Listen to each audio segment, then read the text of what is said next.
ঠিক আছে। হ্যাঁ, আজকে তাহলে আমরা তৃতীয় নাম্বার চ্যাপ্টার শুরু করব। সেই চ্যাপ্টারের নাম হলো capacitor and inductor. Capacitor and inductor. তো ক্যাপাসিটর হলো, তোমরা দেখবে যে ফ্যানে কিন্তু ক্যাপাসিটর ব্যবহার করা হয় না? আর ইন্ডাক্টর দেখবে যে এটাকে কয়েল, এটা একটা ধরনের কয়েল। তো ক্যাপাসিটর সাধারণত শক্তি সঞ্চয় করে। কি করে? শক্তি সঞ্চয় করে। ক্যাপাসিটর আমরা কিভাবে তৈরি করি? ক্যাপাসিটরের সংজ্ঞা হিসেবে বলতে পারো যে ক্যাপাসিটর, লেখো, এটা লিখে নাও।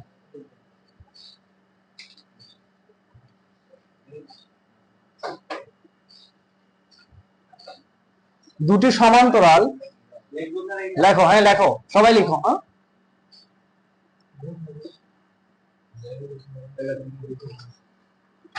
পরিবাহী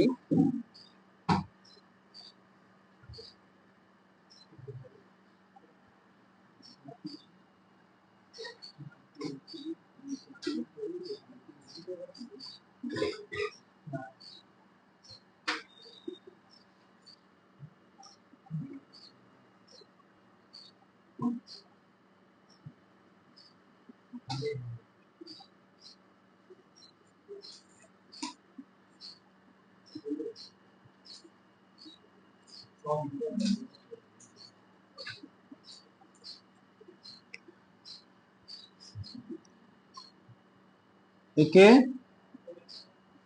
কন্ডেনসারও বলা হয়।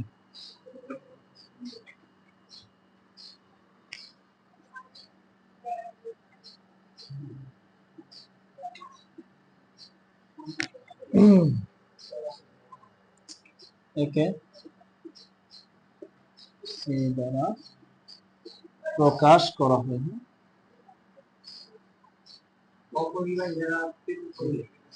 হ্যাঁ হ্যাঁ, একক একক ফ্যারাড, যাকে সংক্ষেপে এর দ্বারা, এর প্রতীক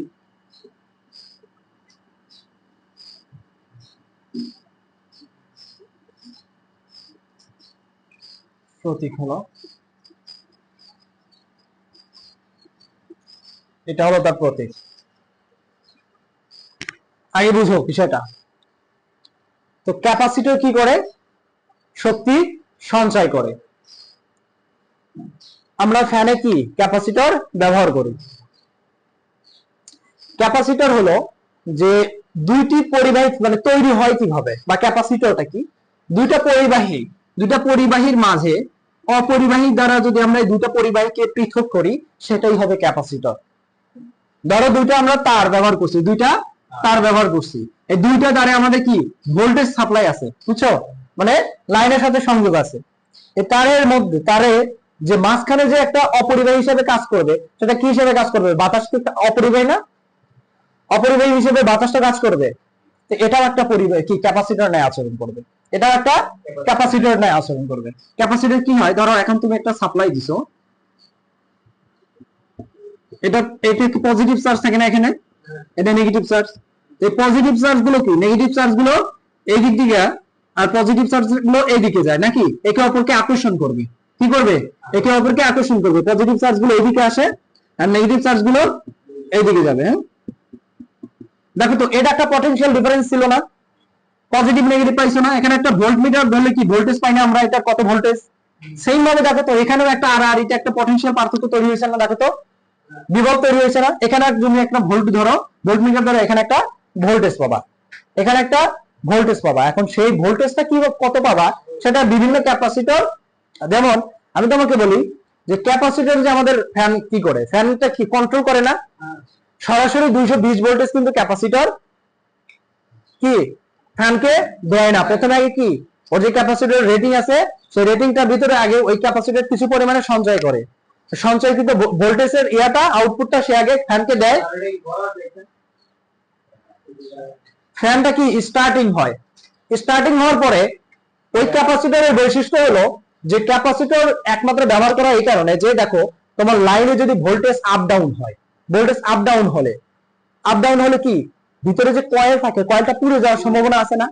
তো ক্যাপাসিটর কি করে, ওই ভোল্টেজটার পরিবর্তনকে বাধা দেয়, মানে সে কন্টিনিউয়াসলি একটা কনস্ট্যান্ট মানের ভোল্টেজটা সে তার কয়েলে ওই ফ্যানের ভিতরে সাপ্লাই দিচ্ছে বা ফ্যানে সাপ্লাই দিচ্ছে, এক মাপে সাপ্লাই দিচ্ছে, বুঝছো? আর প্রাথমিক অবস্থায় যখন ওখানে লাইন যায়, প্রথম অবস্থায় ওই ক্যাপাসিটর কি করে, কিছু সময়ের জন্য সঞ্চয় করে ও কিছু পরিমাণ ভোল্টেজে সাপ্লাই দিয়ে ওকে মানে রানিং করার পরে 220 ভোল্ট সে নেয়, কিন্তু 220 ভোল্ট কার ভিতর দিয়ে যায়, ক্যাপাসিটরের ভিতরে দিয়ে যায়। কেন যায়? এর পরিবর্তনটা যেন বাধা দেয়, যেন আমাদের লাইনে যদি ভোল্টেজ আপ ডাউন হয়, সেটা যেন ক্যাপাসিটরের জন্য যেন ওই আপ ডাউনটার ফ্যানের কয়েল যেন না পায়, কয়েলটা যেন ভালো থাকে বা ফ্যানটা যেন ভালো থাকে, বুঝতে পারছো? এই জন্য ক্যাপাসিটর ব্যবহার করা হয়। আর এই ক্যাপাসিটর যে আমরা ব্যবহার করলাম, কোন লাইনে তো আমরা ক্যাপাসিটর ব্যবহার করছি, এই ক্যাপাসিটরের জন্য এই ক্যাপাসিটরে দেখো, ক্যাপাসিটরকে একে আগে কন্ডেন্সারও বলা হতো, একে কি বলা হয়, কন্ডেন্সারও বলা হয়। তার মানে ক্যাপাসিটর যা, কন্ডেন্সারও সেম জিনিস। তো একে সি দ্বারা প্রকাশ করা হয়, কি দ্বারা প্রকাশ করা হয়, সি দ্বারা। এর একক হলো ফ্যারাড, বা একে ফ্যারাড বলতে পারি, এর ছোট একক আমরা বলতে পারি মাইক্রো ফ্যারাড। মাইক্রো কি ছোট না? তো ফ্যারাড আর মাইক্রো ফ্যারাড, এর মূল একক হলো ফ্যারাড। বিজ্ঞানী ফ্যারাডের নাম অনুসারে এটা করা হয়, যার পুরো নাম হলো বিজ্ঞানী মাইকেল ফ্যারাড, বুঝছো? মাইকেল ফ্যারাড থেকে ওর নাম অনুযায়ী এই একক করা হয়েছে ফ্যারাড।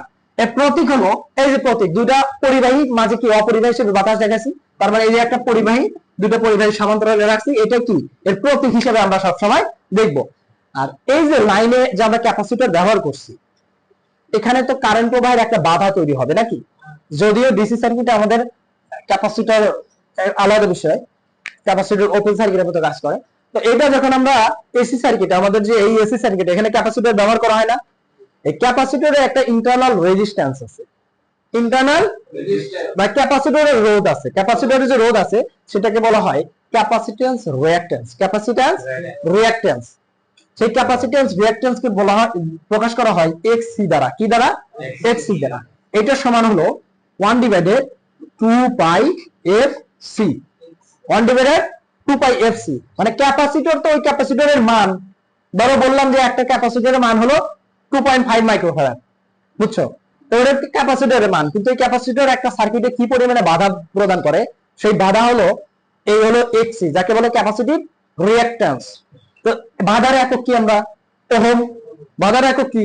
ওহম। তাহলে এর একক কি হবে? ওহমই হবে। আর এই যে মানটা আমরা বের করব 1 ডিভাইডেড 2 পাই এফ সি। এফ কি বলতো? এখানে ফ্রিকোয়েন্সি, বাংলাদেশের স্ট্যান্ডার্ড ফ্রিকোয়েন্সি হলো 50 হার্টজ। কত? 50 হার্টজ। আর এই সি কি? ক্যাপাসিটরের মান, ওই যে আমরা বললাম 2.5 মাইক্রোফ্যারাড। তাহলে এই অনুযায়ী এখানে যদি আমরা মানগুলো বসিয়ে দেই, ওই ক্যাপাসিটর যারা যে বাধাটা আসবে, এটা ফর্মুলা মনে রাখো, 2 পাই এফসি, যে এক্সি আমরা বলতে পারি x c equal to 1 divided 2 pi f c. 2 pi, এটা পাই, পাইয়ের মানে আমরা জানি না, ত্রিকোণমিতিক ছাড়া পরিমিতিতে আমরা পাইয়ের মান কত ধরি? 3.1416 না? আর ত্রিকোণমিতিতে কত ধরি? 180 ডিগ্রি। 180 ডিগ্রি। পাই এক একজন, কেউ লেখে এরকম, আমি লিখি এরকম দেখি, আবার কোন কোন সময় লেখার ভুলতর কারণে হয়তো হয়েই যেতে পারে, ঠিক আছে? তো ধরে না এটা 2 পাই এফসি, এটা হলো সি এর মান। এটা হলো ক্যাপাসিটর, কি? এটা হলো ক্যাপাসিটর। এবার আসবো আমরা ইন্ডাক্টর।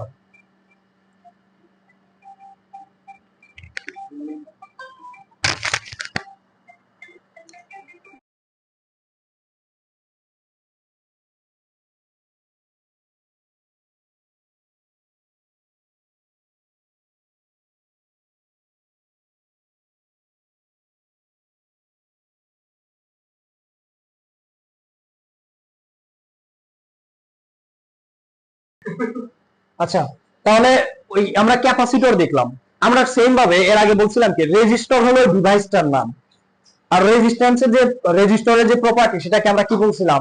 রেজিস্ট্যান্স বলছিলাম না? তাহলে ক্যাপাসিটর হলো এই ডিভাইসটার নাম, বাট এর যে বৈশিষ্ট্য সেটাকে আমরা বলি কি? ক্যাপাসিট্যান্স। ক্যাপাসিট্যান্স। তাহলে এটা মূলত এটা ক্যাপাসিটরের একক না, এটা হলো ক্যাপাসিট্যান্সের একক, এটা ক্যাপাসিটরের একক না। কিন্তু আমি কথাটা একটু এইখানে ছেড়ে দিই, একে ক্যাপাসিট্যান্স এটা এখানে না লিখে যদি আমরা ক্যাপাসিট্যান্সের জায়গায় লিখি, এটা লিখো ক্যাপাসিট্যান্স।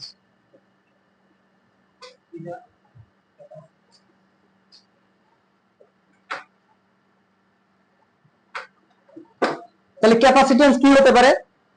যে ধর্ম বা বৈশিষ্ট্যের কারণে ক্যাপাসিটরের মধ্য দিয়ে ভোল্টেজের যে কোনো পরিবর্তন সে বাধা প্রদান করে, সেই ধর্ম বা বৈশিষ্ট্যকে আমরা কি বলবো? ক্যাপাসিট্যান্স। আমরা তো এটা আগে সংজ্ঞাটি এরকম ভাবে সেম ভাবে বলছিলাম না, যে ধর্ম বা বৈশিষ্ট্যের কারণে কোন পরিবাহের মধ্যে দিয়ে প্রবাহিত কারেন্ট বাধা প্রদান করে, সেই ধর্ম বা বৈশিষ্ট্যকে আমরা কি বলছিলাম? রেজিস্ট্যান্স।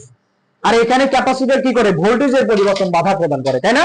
তাহলে ক্যাপাসিট্যান্সের সংজ্ঞা কি হবে? যে ধর্ম বা বৈশিষ্ট্যের কারণে ক্যাপাসিটরের মধ্য দিয়ে ভোল্টেজ প্রবাহিত হওয়ার সময় ভোল্টেজের যে কোনো পরিবর্তনকে বাধা প্রদান করে, সেইটাকে কি বলবো আমরা? ক্যাপাসিট্যান্স। ওর একক কি? ফ্যারাড। ওকে কি দ্বারা প্রকাশ করা হয়? সি দ্বারা প্রকাশ করা হয়। বুঝতে পারছো? হ্যাঁ, এইটার যে আবার বাধা, এটার যে বাধা, আমরা তো ক্যাপাসিট্যান্স বললাম, সেই বাধাকে বলে আমরা এক্সি, ক্যাপাসিটিভ ইন্ডাকট্যান্স।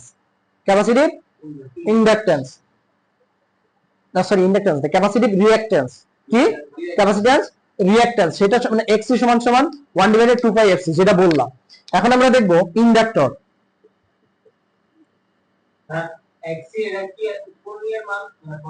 এই ক্যাপাসিটরের জন্য যে একটা সার্কিটে বাধা হয়, যে বাধাটা পাই আমরা, বাধা পাবো না আমরা? প্রত্যেকটা এলিমেন্ট ব্যবহার করার কারণে একটা বাধা আসবে না? একটা তো বাধা আসবে। এই ক্যাপাসিটরের জন্য যে বাধা আসবে সেটাকে বলবো আমরা ক্যাপাসিটিভ রিঅ্যাকট্যান্স। এই রিঅ্যাকট্যান্স কি? x = 1/2 পাই fc। এটা হলো ওই ক্যাপাসিটরের জন্য যে বাধা। তো বাধার একক কি? ওহম না? এই বাধা কি করে? কারেন্টকে বাধা দেয় না? বা কারেন্টকে বাধা দেয় না? কিন্তু ক্যাপাসিটরকে আসলে কি কারেন্টের বাধার জন্য ব্যবহার করা হয়? করা হয় কার জন্য? ভোল্টেজের পরিবর্তনকে বাধা দেওয়ার জন্য, নাকি? কিন্তু তারপরে ওইটা ব্যবহার করার কারণে ন্যূনতম একটা কারেন্টের বাধা তৈরি হবে। সেই তৈরিটাই, যে বাধাটা তৈরি হয়, সেটা হলো ক্যাপাসিটিভ রিঅ্যাকট্যান্স। বুঝতে পারছো? সেম ভাবে ইন্ডাক্টর কি? ইন্ডাক্টরকে আমরা বলতে পারি যে একটা পেঁচানো তারের কুণ্ডলী। কি বলবো আমরা? পেঁচানো তারের কুণ্ডলী। এই যে কুণ্ডলী আমরা এইভাবে তৈরি করি না? তারগুলো এইভাবে পেঁচাইলে একটা তৈরি করি না? এখন এর ভিতরে যদি আমরা সাপ্লাই দিই, ভোল্টেজ সাপ্লাই দিই, এর আড়াইতে একদম চুম্বক বলরেখা তৈরি হয়। কি হয়? চুম্বক বলরেখা। আসলে আমরা চুম্বক, একটা হলো পার্মানেন্ট চুম্বক, তাই না?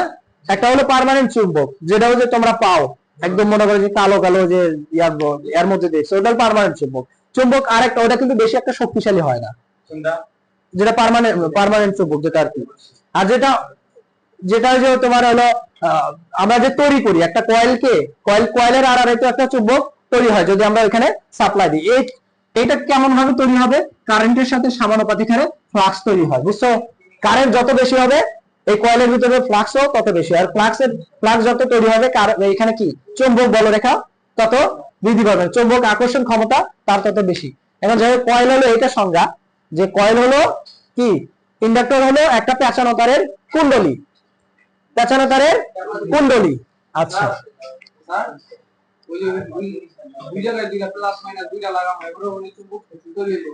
হ্যাঁ হ্যাঁ, এই রেঞ্জ আছে না, এটা তুমি যদি এটা যদি ধরো যে দিবা 220 ভোল্টের একটা রেঞ্জ, তুমি এখানে দিছো 400 ভোল্টেজ, তাহলে কি পুরো যাবে না? বুঝে নাই? রেঞ্জ তো থাকবে, যে কোনো জিনিসের লিমিট তো আছে, নাকি? ওর লিমিটের ভিতরে তুমি দিবা, তো ওর অবশ্যই একটা ধরনের চুম্বক বলরেখা তৈরি হবে। আচ্ছা, তো ইন্ডাক্টরের সংজ্ঞা কি বলতে পারো বলো তো? ইন্ডাক্টরের সংজ্ঞা বলতে পারো যে এটি একটি পেঁচানো তারের কুণ্ডলী, যার মধ্যে দিয়ে কারেন্ট প্রবাহিত করলে এর চারপাশে একটা আবেশের তৈরি হয়। এত কিছু লেখার দরকার নাই, লিখবা যে এটি পেঁচানো তারের কুণ্ডলী, যার ভিতর দিয়ে কারেন্ট প্রবাহিত করলে এক ধরনের আবেশের তৈরি হয়। শেষ, ইন্ডাক্টরের সংজ্ঞা। বুঝছো? এটা হলো ইন্ডাক্টরের সংজ্ঞা। এখন ইন্ডাক্টরের যে সংজ্ঞা, ইন্ডাক্টর একটা ডিভাইসটার নাম না? বা ডিভাইস বলতে একটা এই যে মেকানিজমের নাম, এটার নাম। এর যে বৈশিষ্ট্য, সেই বৈশিষ্ট্যকে বলবো আমরা ইন্ডাকট্যান্স। কি বলবো? ইন্ডাকট্যান্স। ইন্ডাকট্যান্সের সংজ্ঞা কি হবে তাহলে? ইন্ডাকট্যান্স হলো যে ধর্ম বা বৈশিষ্ট্যের কারণে ইন্ডাক্টরের ভিতরে কারেন্ট প্রবাহে যে কোনো বাধা, কারেন্ট প্রবাহের পরিবর্তনের যে কোনো পরিবর্তন বাধা প্রদান করবে, সেই ধর্ম বা বৈশিষ্ট্যকে বলবো আমরা ইন্ডাকট্যান্স। আবার বলবো সংজ্ঞা, যে ধর্ম বা বৈশিষ্ট্যের কারণে, তোমরা জিনিসটা লিখবা নাকি সেটা বলো, তাহলে লিখে নাও। এটা বইয়ের সঙ্গে দেওয়া আছে, আমি জাস্ট তোমাদের বুঝিয়ে দিচ্ছি, বুঝছো? ইন্ডাকট্যান্স হলো যেটাকে বলবো ইন্ডাকট্যান্স।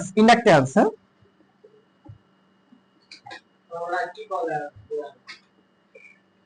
ইন্ডাকট্যান্স হলো যে ধর্ম বা বৈশিষ্ট্যের কারণে ইন্ডাক্টরের ভিতর দিয়ে কারেন্টের প্রবাহের পরিবর্তনের যে কোনো পরিবর্তনই সে বাধা প্রদান করবে।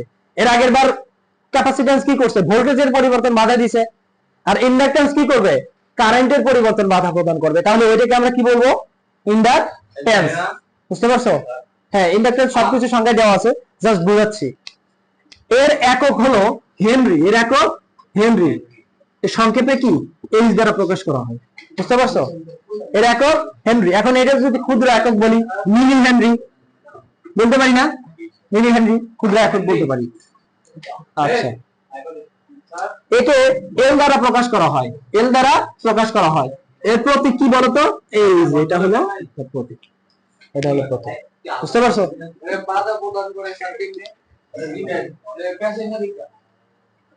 এটা ধীরে ধীরে বুঝবে, কারণ আপাতত তোমার সংজ্ঞাটা মনে রাখো। ইন্ডাকট্যান্স কি করে?